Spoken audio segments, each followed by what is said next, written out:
Praise the lord.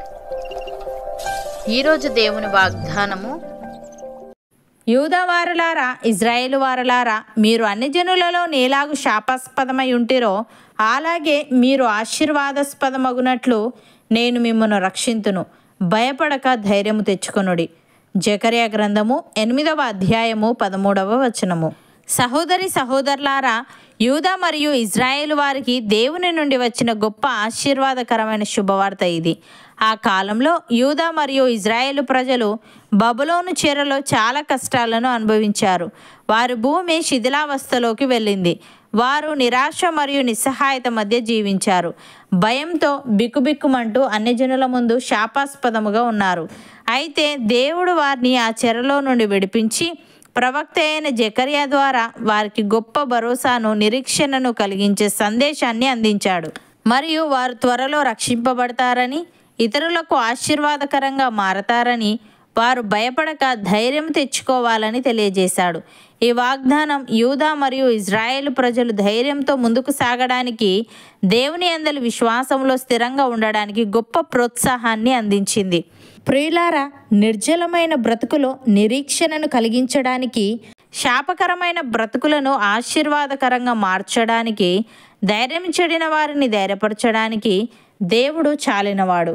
ఆయన ప్రజలైన వారు ఆయనపై విశ్వాసముంచి ఆయనపై ఆధారపడితే చాలు.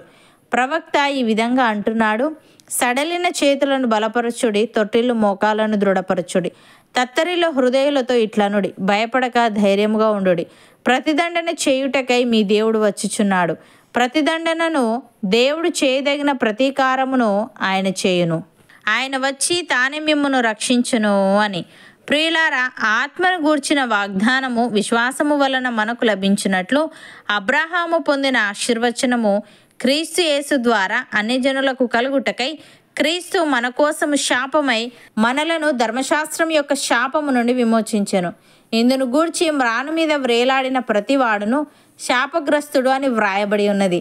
అపోస్తలుడైన పౌలు ఈ విధంగా అంటున్నాడు: ధర్మశాస్త్రము విధించిన క్రియలకు సంబంధులందరూ శాపమునకు లోనై ఉన్నారు.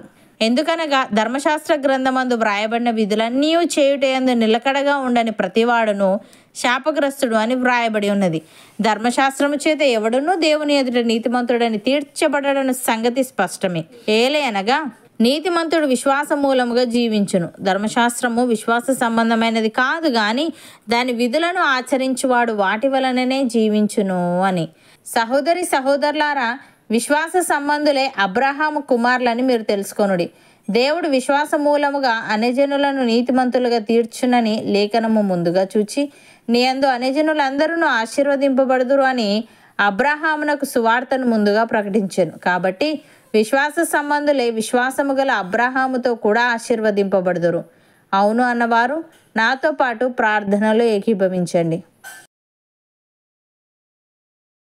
పరిశుద్ధుడా, ప్రేమగల తండ్రి, నీ ప్రజలు అన్యజనులలో ఎలాగ శాపాస్పదమై ఉండిరో అలాగే వారు ఆశీర్వాదాస్పదమగునట్లు నీవు వారిని రక్షింతునని భయపడక ధైర్యం తెచ్చుకొనుడి అని వాగ్దానం ఇచ్చావు. తండ్రి, నీకు స్తుతులు. దేవా, నీవు ధైర్యం చెందిన వారిని ధైర్యపరచువాడవు గనుక మేము నీ యందు విశ్వాసముంచి నిన్ను బట్టి ధైర్యం తెచ్చుకునే వారముగా ఉండుటకు సహాయము దయచేయమని, నీవు విశ్వాసమూలముగా అన్యజనులను నీతిమంతులుగా తీర్చుదువు గనుక విశ్వాస సంబంధులే విశ్వాసము గల అబ్రహాముతో కూడా ఆశీర్వదింపబడుదురు గనుక మేము నీ యందు విశ్వాసముంచి నీ కృప ద్వారా నీతిమంతులముగా తీర్చబడుటకు కృప చూపమని, ఆశీర్వాదాస్పదమగునట్లు మాలో ప్రతి ఒక్కరిని నీవే రక్షించమని యేసుక్రీస్తు నామమున ప్రార్థిస్తున్నాము తండ్రి. ఆమెన్.